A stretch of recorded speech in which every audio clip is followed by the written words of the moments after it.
반갑습니다. 이번에는 주일 갈라디아서 예배를 드리지 않아서 갈라디아서에 대한 간략한 대략을 말씀하는 영상을 계획했습니다. 먼저 마이크가 하나 들어왔는데요. 사랑하는 후배 목사님이 선물로 주셨는데 아직 완전하게 구비되지는 못했지만 음성이 그래도 상당히 잘 들어가는 것 같습니다. 한번 이 제품을 한번 보여주면서 갈라디아서에 대해서 간략한 이야기를 해보도록 하겠습니다. 우리들은 이제 갈라디아서를 상고하고 있는데요. 좀 주일날 지금 꾸준히 갈라디아서를 좀 면밀하게 살피고 있습니다. 그래서 갈라디아서는 루터의 종교개혁 때부터 심각하게 연구되어 왔던 그런 내용이고 또 세관점 학파가 강력하게 도전하는 성경도 갈라디아서입니다. 그래서 우리들이 이 시대에 갈라디아서를 좀 더 면밀하게 이해하는 것이 필요합니다. 요한계시록을 이해하는 것만큼 갈라디아서를 정확하게 이해하는 것도 매우 필요합니다. 그래서 갈라디아서를 좀 더 세밀하게 살피고 있습니다. 갈라디아서의 세 가지 주석은 이번에 톰 라이트의 갈라디아 주석, 루터의 갈라디아 주석, 칼빈의 갈라디아 주석 세 권을 기본으로 하는데요. 이 톰 라이트의 갈라디아 주석과 루터 칼빈의 갈라디아 주석이 대조를 이룬다. 이러한 개념인데 저는 이제 그분들의 주석보다도 제가 일단 면밀하게 좀 주해를 하면서 갈라디아서를 살피고 있습니다. 그래서 여러분들도 갈라디아서를 한번 깊게 탐구해 봤으면 좋겠다. 이러한 이야기를 가지고 갈라디아서에 대한 개략적인 이야기들 함께 나눠보도록 하겠습니다. 저는 참고적으로 그레이션 메이천 박사님을 상당히 좋아합니다. 그래서 메이천 박사님의 글을 굉장히 좋아합니다.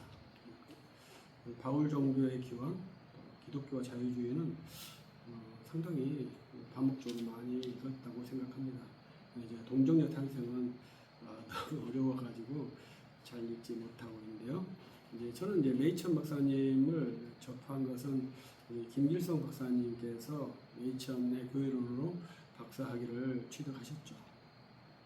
그런데 이제 제 지도 교수님은 서철원 교수님이셔서 이제 한번 어떻게 신학책을 읽어야 됩니까? 이렇게 대학원 때 여쭤보니 루이스 볼거프의 조이신학 개론과 메이천 박사님의 기독교 자유주의를 기본적으로 독파해야 한다. 이런 식의 말씀을 하셨어요. 그래서 이제 서철원 교수님께서 고등학교 때 이미 메이천의 기독교와 자유주의를 읽으셨던 것 같아요. 그래서 그분의 기본적인 컨셉이 메이천의 사상이셨다라고 저는 생각을 합니다.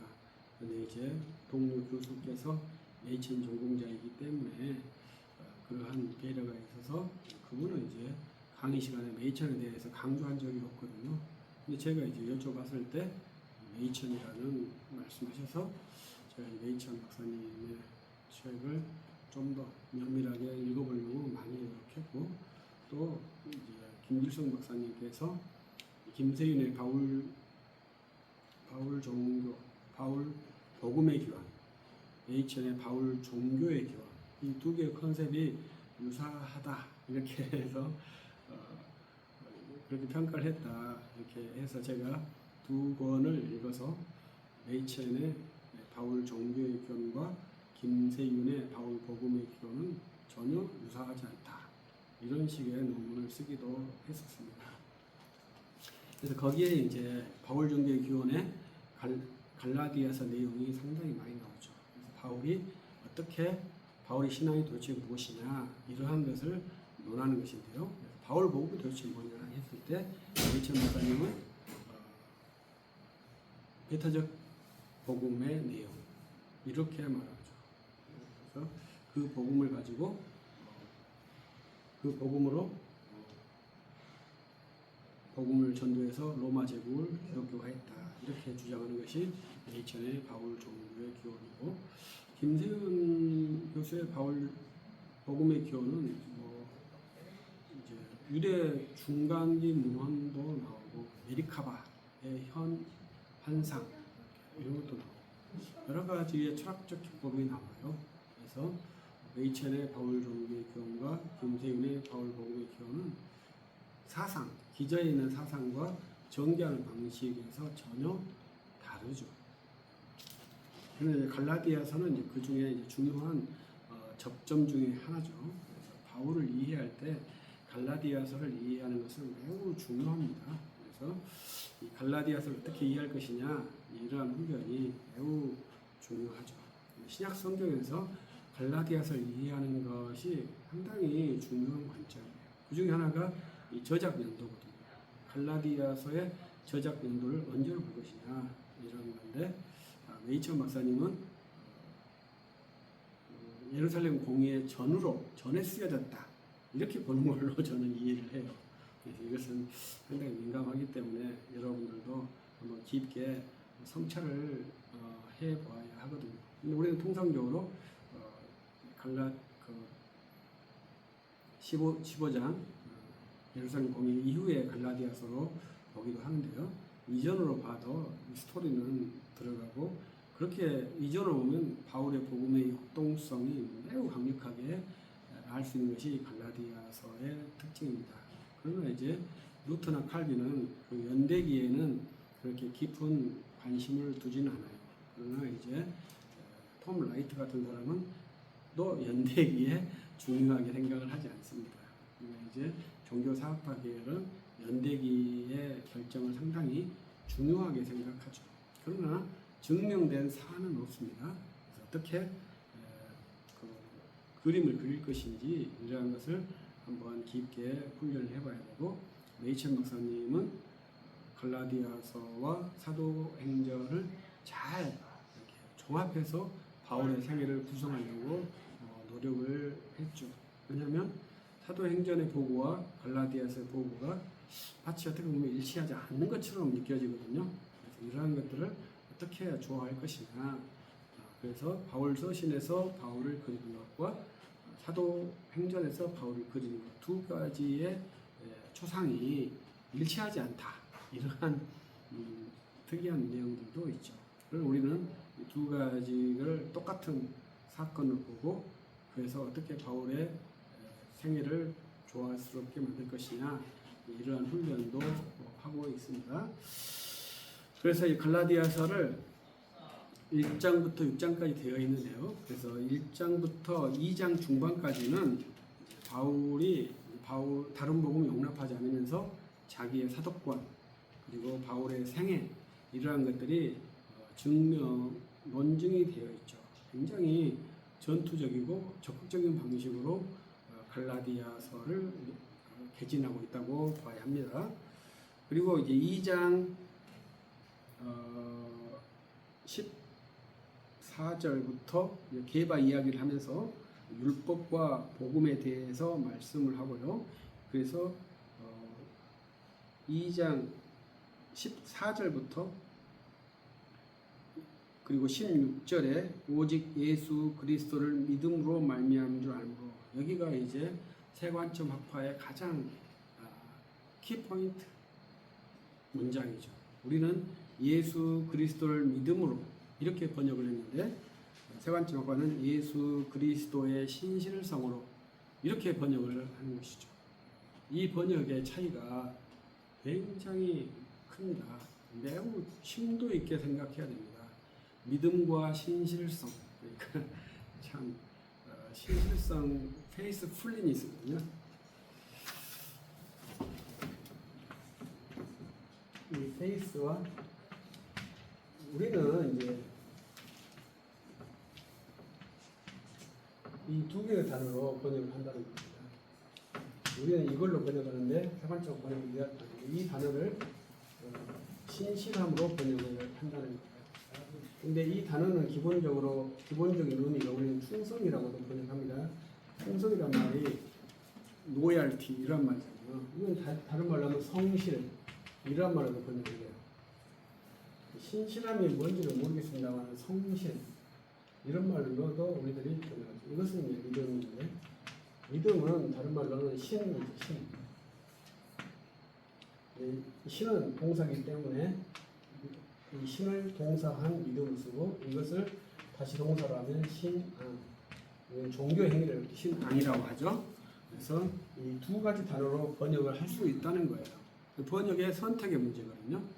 그래서 이렇게 번역하는 것과 이렇게 번역하는 것의 차이점은 말할 수 없습니다. 두 개가 중첩적으로 선택할 수 있는 그런 수준이 아니라 A 아니면 B를 선택해야 됩니다. 그래서 저는 이 B, A, 예수 그리스도를 믿음으로 이렇게 이 피스티스를 번역하는 것을 추구하는 사람이죠. 그래서 세관장학과는 케이스 플리니스로 번역을 해야 한다. 이렇게 주장을 하고 있는 부분이 갈라디아서 2장 16절의 번역이에요. 이러한 번역 사례가 이제 톰 라이트를 중심으로 우리 한국에 너무나 많이 퍼져 있고 신학을 가르치는 교수님들께서는 거의 이걸로 하고 그래서 이제 하박국에 있는 오직 의인은 믿음으로 말미암아 살리라. 이것도 의인이 믿음으로 사는 것이 아니라 이 신실함으로 산다. 이렇게 번역이 한다고 주장하는 그러한 것까지 확장이 되어 있는 사례인데요. 이 두 개의 단어는 뭐 단순하게 선택의 문제가 아니라 하늘과 땅의 차이기 때문에 전통적으로 왔던 믿음으로 유지하는 것이 기본적인 것이고 이걸 바꿨을 때는 어떠한 변화가 있느냐 옳다 그러다가 아니라요. 이것이 기존에 있었던 거잖아요. 그러면 이거를 바뀌었을 때 어떠한 변화가 발생하느냐 좋은 번역 나쁜 번역 이것도 중요하지 않습니다. 어떠한 변화가 발생하느냐 이게 중요합니다. 이 번역에서 이 번역을 바꾸면 어떠한 변화가 발생하겠습니까? 저는 예수 그리스도를 믿는 방식에 심각한 변화가 온다고 생각해요. 그래서 저는 예수 그리스도를 믿음으로 이렇게 번역을 해야 되고 믿음으로 사는 그러한 삶 그렇게 이해하는 것이 좋겠다고 생각을 합니다. 그래서 율법과 믿음을 대조하면서 예수 그리스도를 믿을 것이냐 율법으로 살 것이냐 이러한 대조로 2장 14절부터 23절까지 전개를 하고요. 갈라디아서 3장과 4장에서는 이제 그것이 이제 믿음을 말하는데 이 믿음을 아브라함의 믿음 그리고 사라의 혈통 그 다음에 이삭의 혈통 이렇게 말하고 율법주의는 되지 불가능하다. 이것이 3장과 4장의 내용인데요. 3장 1절부터 5절까지 내용이 아주 특이한 내용입니다. 의외로 이 부분에 대한 주석은 많지 않더라고요. 왜 그러냐면 듣고 믿음이다. 이렇게 번역한 것입니다. 그래서 이 2절에 듣고 믿음이 있고 5절에 듣고 믿음이 있어요. 그런데 이 2절에 듣고 믿음과 5절에 듣고 믿음의 시간의 차이가 있는 겁니다. 2절에 듣고 믿음은 성령을 받을 때 받은 것이 율법의 행위로냐 듣고 믿음으로냐 이렇게 되어 있고요. 5절의 믿음은 성령을 주시고 그러니까 성령을 받은 후에 너희가 사는 것은 율법으로냐 듣고 믿음에서냐 이렇게 물어봅니다. 이해하시겠는가요? 처음에 성령을 받을 때 너희가 율법의 행위로 받았느냐 듣고 믿음으로 받았느냐 또 성령을 받은 뒤에 너희가 율법의 행위로냐 믿음으로 듣고 믿음으로냐 이렇게 물어보는 거죠. 시간의 차이가 두 개가 있다는 것이고 똑같이 율법의 행위와 듣고 믿음을 대조시킨다는 거죠. 듣고 믿음이라는 번역이 매우 어려운 것이죠. 그래서 믿음의 들음, 이렇게도 번역할 수 있고요. 들음에서 나온 믿음 이렇게 번역할 수도 있는 거죠. 그래서 이 듣고 믿음이라고 했을 때 이 들은 듣고 믿는다. 이 훈련이 매우 중요하다. 우리는 성경을 읽고 믿는다 이렇게 생각하잖아요. 근데 성경은 언제든지 듣고 믿는다고 말씀하셔요. 근데 성경을 읽고 믿느냐, 듣고 믿느냐 이건 매우 큰 차이거든요. 근데 성경에서는 읽고 믿는다 이게 거의 없고 항상 듣고 믿는다. 로마서 10장에서도 들음에서 난다. 읽는 자와 그 말씀을 듣고 지키는 자 이렇게 말하고 있습니다. 그래서 듣고 믿음이라는 것이 매우 중요한데 의외로 이 부분에 대한 터치는 없는 것 같더라고요. 그래서 갈라디 1장 3장 1절부터 5절까지가 들음에서 난 믿음 이렇게 번역할 수 있는데 그것이 처음도 들음에서 난 믿음, 중간도 들음에서 난 믿음 이렇게 볼 수 있고요. 6절에서는 아브라함이 하나님을 믿었다. 그래서 그것은 이제 창세기 17장에 특이하게 아브라함이 하나님을 믿어요. 그래서 그것을 의로 여기셨다. 이렇게 말씀을 하시거든요. 창세기 15장 그렇습니다. 그래서 들음에서 듣고 그 행할 것을 믿는 게 아니라 말씀하시는 분을 믿는 거예요. 그게 아브라함의 의예요. 우리들이 들으면 그 말씀이 옳구나 그렇게 믿는 게 아니라 그 말씀을 하신 분을 믿는다는 거예요. 그게 특징이에요. 믿는 사람의 특징이에요. 크리스천이 말씀을 듣는데 누구의 말씀을 듣나요? 저 사람의 입에서 나온 말을 듣나요? 아니라 주 예수의 말씀을 듣는 거죠. 그 들음에서 믿음이 나는 겁니다. 그 갈라디아서 말이고요. 그래서 이제 아브라함의 믿음을 쭉 정리하고 있고 그 다음에 이제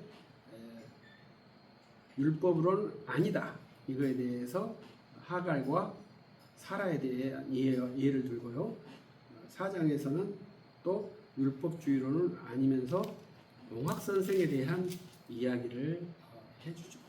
용학선생, 노예교사 이렇게 번역하는 아주 특이한 비유법이죠. 우리도 이걸 잘 이해를 해야 됩니다. 그래서 율법에 농학선생 기능이 있느냐 없느냐 이게 상당히 민감한 문제지 않습니까? 근데 저는 율법의 농학선생 기능이 종료되었다고 생각하거든요. 그러나 이제 우리 종교개혁가들은 율법에 농학선생 기능이 있다 이렇게 말했어요.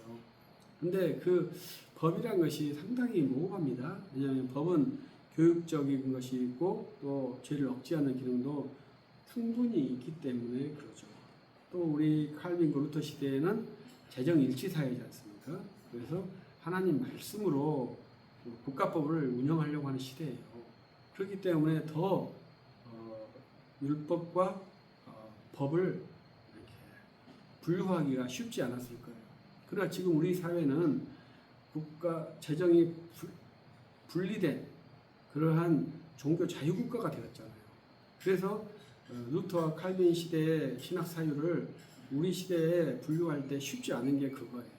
그런데 유럽에서는 그 시간의 연속성으로 봐서 계속 그 학문을 전개한 것 같아요. 그것을 우리들이 그대로 받아서 비기독교 사회에서 마치 유럽 사회처럼 신학적 사유를 하는 그러한 좀 안 좋은 사례가 나오죠. 우리가 신학적으로는 연속이 될 수 있겠습니다만은 문화적, 지리적으로는 불연속적 구조가 우리 사회거든요. 그래서 그러한 구도를 잘 이해하면서 성경을 해석하는 것이 좋죠. 그래서 서양에 있는 학자들은 여전히 동일 사회에서 신학을 사유하는 사람들이지 않습니까? 우리는 동양이라고 하는 불연속적인 공간에서 신학을 사유해요. 그렇기 때문에 유사한 맥락으로 신학을 계속 사유하는 것은 좀 좋지 않죠. 그래서 우리들의 공간에서 우리들이 사유하는 신학 체계는 그들과는 조금 다르죠. 왜냐하면 우리는 36년의 단절도 겪었고, 그래서 전례로 오던 우리 의식이 36년에 상당히 많이 단절됐잖아요.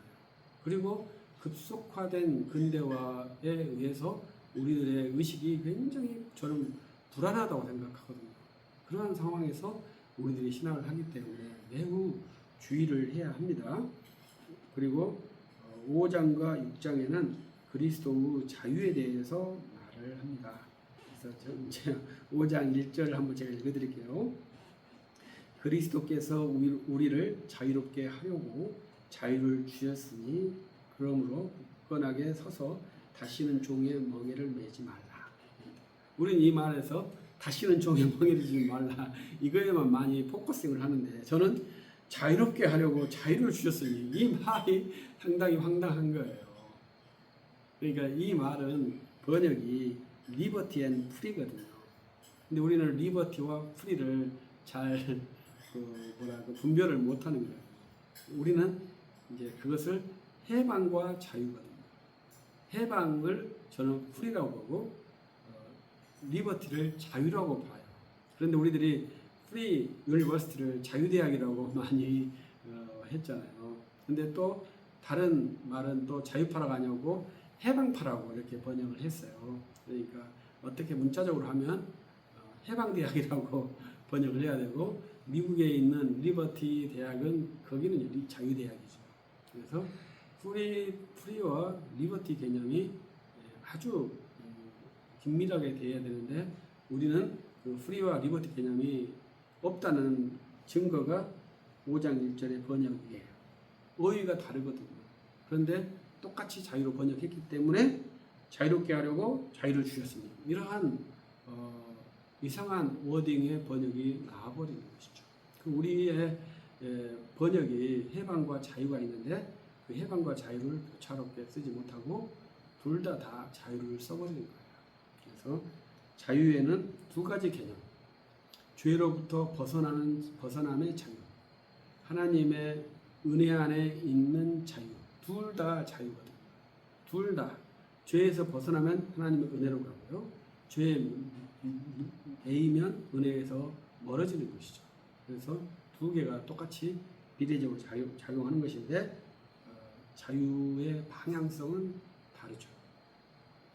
그러한 그리스도의 자유와 그러한 자유와 사랑의 삶을 살면 이제 성령의 열매가 맺힌다, 이렇게 봐야 되겠죠. 그래서 갈라디아서 6장의 마지막으로 이제 마치게 되어지는데요. 열매라는 것이 성령의 9가지 열매가 있지 않습니까? 이런 것이 9가지로만 있는 게 아니라 성령에 나타난 열매들이 있는 것이죠. 우리들이 거기에 성령의 열매들을 잘 보고 그런 것이 성령의 열매다, 이렇게 보면 성령의 사람은 어떻게 나타나는가, 이렇게 예단을 할 수 있겠죠. 그래서 성령의 삶을 권고하고 갈라디아서를 마치게 됩니다. 그래서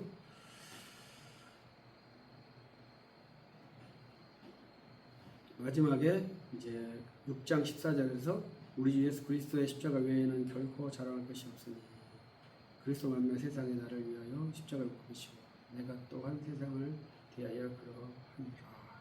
그래서 십자가를 마지막으로 강조하고 예수의 흔적을 말씀하고 갈라디아서를 마치는 구조입니다.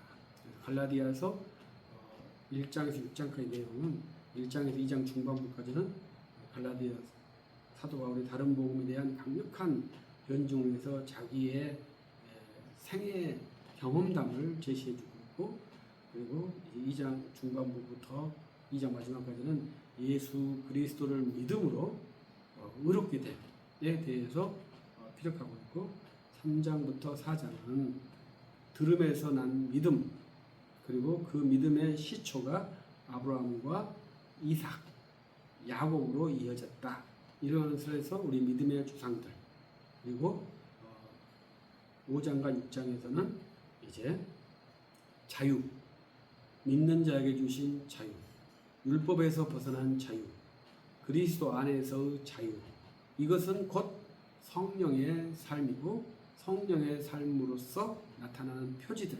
그래서 너희들이 성령으로 살아라. 그러면 성령으로 살면 영생을 거둔다. 이렇게 말씀하면서 사도 바울은 나는 그리스도의 십자가만 자랑하겠다. 이렇게 말씀하는 것이 갈라디아 내용이지 않습니까? 율법을 자랑하지 말고 방언을 자랑하지 말고 그리스도의 십자가만 자랑하십시다. 또 우리들이 말하는 성교를 자랑하지 말고 그리스도의 십자가만 자랑합시다. 그러면 갈라디아서의 제자가 될 것이고 또 사도 바울이 그 일을 하다가 예수 그리스도의 흔적을 가졌다. 성령의 열매가 있고 예수의 흔적이 있는 그러한 삶이 된다면 갈라디아서 성경의 제자로서 합당한 삶이 되겠다 하는 마음으로 여기까지 영상을 마치도록 하겠습니다. 감사합니다.